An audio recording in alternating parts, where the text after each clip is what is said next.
Here's your wrestling news for December 26, 2022. And we're kicking off our Boxing Day episode with Kevin Owens, who revealed during a recent interview that he has 2 years left on his current contract and is open to re-signing with the promotion. Owens told Peter Rosenberg of the Cheap Heat podcast that he still has a lot he wants to do in WWE, which received a cryptic response from MJF. Not long after the interview dropped, MJF dropped a gif with the phrase, "two ships passing in the night," implying that he wants to feud with Owens, but will never likely get the chance. Fans were quick to respond to the idea of an MJF-Owens feud, and one fan called the AEW World Champion a jobber who's not on the level of Roman Reigns. Other fans called MJF overrated and claimed he would be overshadowed in WWE, while others praised MJF's promo skills as some of the best in the business today. While some encouraged MJF to stay in AEW, others said they hope for the day where the Salt of the Earth is a WWE superstar, and one fan argued that MJF has likely already signed a new deal with AEW.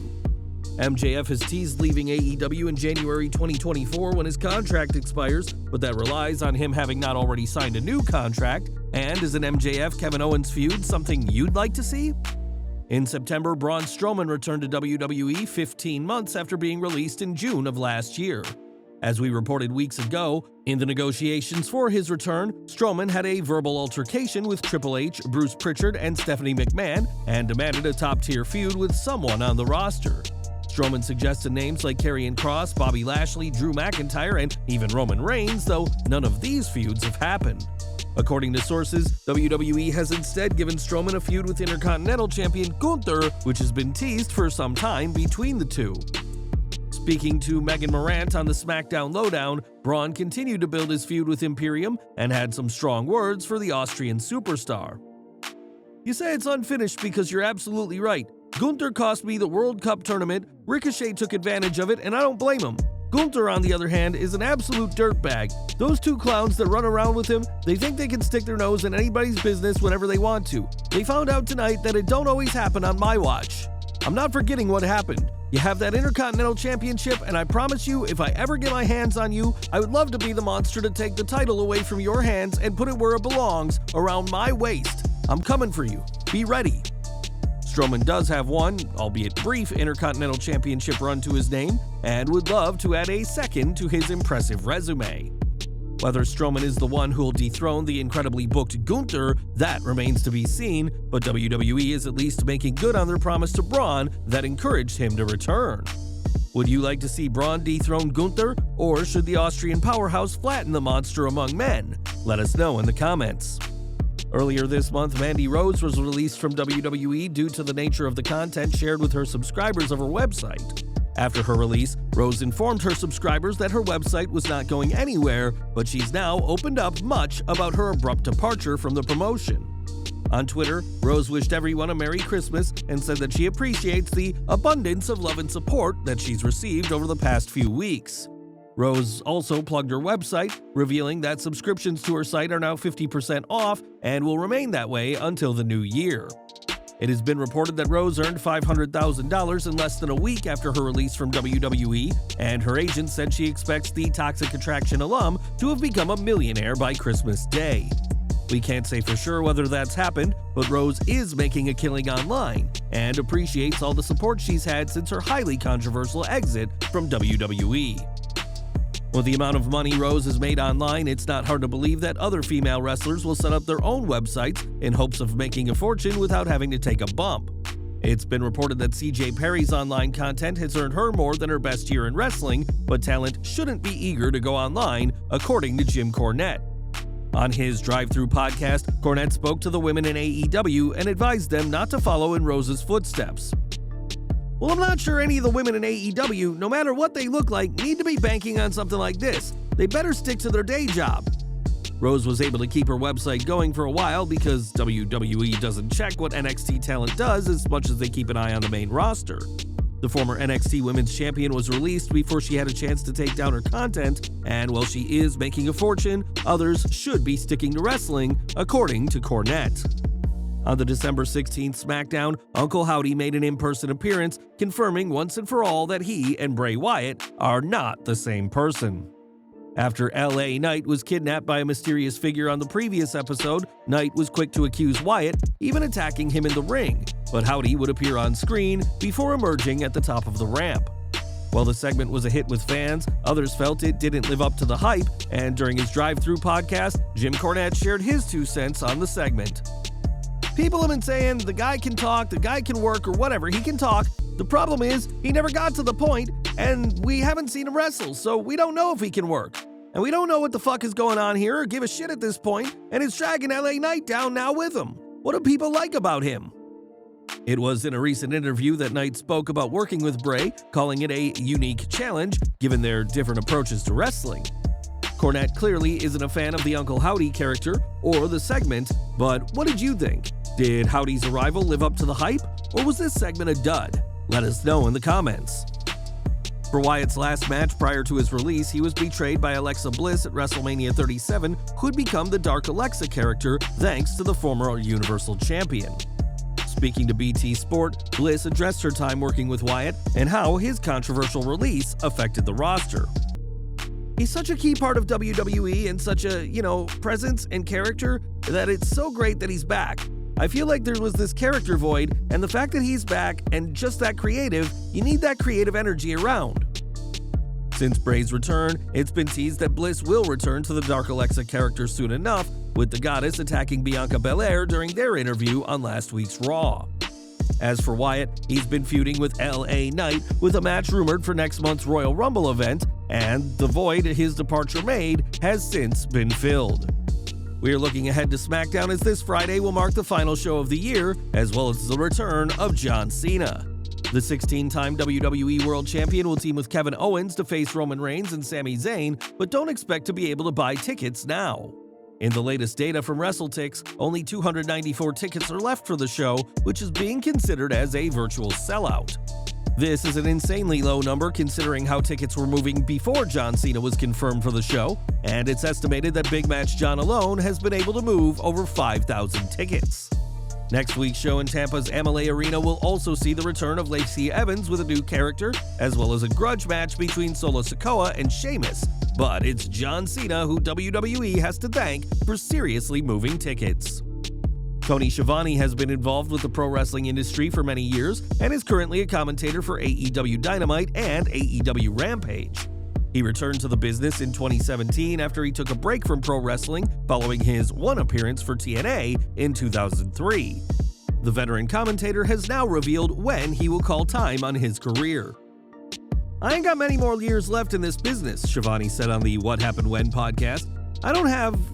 It's a young man's business, and at the age of 65, I realized it. It's a young man's business." Schiavone turned 65 in November, less than 2 weeks prior to AEW's last pay-per-view of the year, Full Gear. Schiavone recalled how he felt on the morning he turned 65. "The day I turned 40, I needed glasses that day," Schiavone said. "The day I turned 65, I just woke up tired, and I've been tired ever since then. I'm telling you, I've been tired. I just think that life is on the way downhill right now." Despite his being tired and not wanting to be in the wrestling industry for many more years, Schiavone is still making many contributions on screen and off besides his role on commentary. He works as the senior producer of AEW live events, apart from also hosting AEW's weekly podcast, AEW Unrestricted. On screen, Schiavone also often interviews AEW stars backstage and in the ring. Do you think it's time Tony should hang up his boots? Or does he still have a few years left? Sound off in the comments below. We've got some sad news to report now, as MMA star and ex-Impact Wrestling name Stephan Bonnar has died at the age of 45.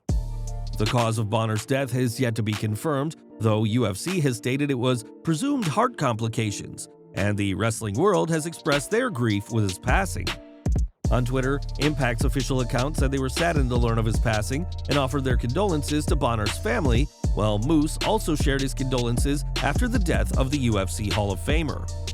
Bonnar worked for Impact from 2017 to 2019 and teamed with Moose against King Mo and Bobby Lashley at Bound for Glory 2017, before later feuding with his tag team partner. Outside of Impact, Bonnar also competed on the independent circuit and made appearances for promotions such as House of Glory and Smash Mouth Pro Wrestling. Over to AEW, as this year has not been easy for AEW, with multiple injuries and the fallout from All Out proving to be huge parts of the year. Throughout 2022, it's been reported that several AEW stars are unhappy with the company, with the likes of Miro and Andrade El Idolo both expressing displeasure with their booking. Recently, Tony Khan sat down with Fightful Select, and in their report, they note how Khan believes it's impossible to make everyone happy in AEW. Tony says you're never going to be able to keep every single person on the roster happy. He says a series of circumstances led to people not being on TV or not being featured, and he takes the criticism with a smile. It was in that same interview that Khan confirmed that AEW Dynamite will be undergoing visual changes next year, but did not specify what exact changes will be made. AEW may have multiple unhappy stars, some of which have even teased leaving for WWE, but people being unhappy is simply part of the job, according to the AEW president. Now, Alundra Blaze has been a part of the wrestling world for decades, and like many women, hasn't had an easy road in the industry.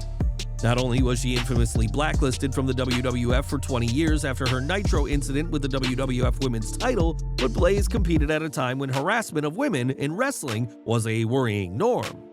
Speaking to the Wrestling Perspective podcast recently, the former Madusa was asked if sexual misconduct became less frequent as she became a bigger star, and gave a pretty bleak answer. They found more eloquent ways to communicate it so it wasn't so obvious. Back in the day, it used to be casting couch bullshit, right?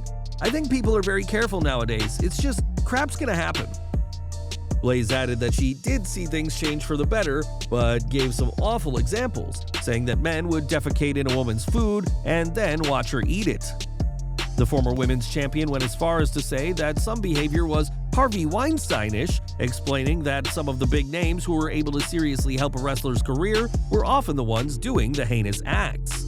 The treatment of women has always been a topic of discussion, and while strides in progress have been made, things are far from perfect, and we're sure that Blaze's upcoming memoir, The Woman Who Would Be King, will make for a fascinating read on the subject. We've got some joyous news to report now, as Morrissey and AEW interviewer Lexi Nair are engaged to be married. On Twitter, Nair, the stepdaughter of Diamond Dallas Page, shared a photo of her engagement ring, saying that Mr. and Mrs. Morrissey is coming, confirming that they will soon be wedded. The company has been dating since early 2021 and have been able to see a lot more of each other since August, when Morrissey signed with AEW.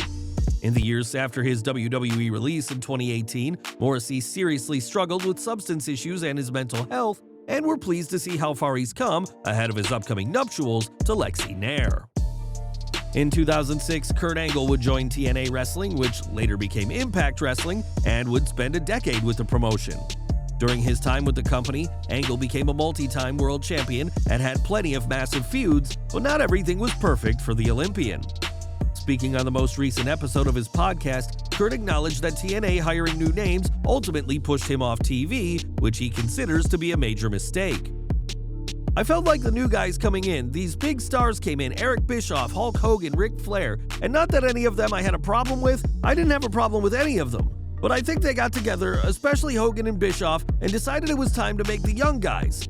There were times where I wasn't even booked on the show. I didn't even have a pre-tape or a promo or any match. I was not even on the show, and when I did, I was losing quite a bit. I didn't mind putting younger guys over, but I think TNA was wasting money by not giving me more wins. While Angle is a legend, the latter years of his run with Impact made it clear that he was passing the torch to younger stars of the company. While Kurt retired in 2019, the WWE Hall of Famer has teased returning to the ring, and he's no doubt hoping for better booking if he ever wrestles again.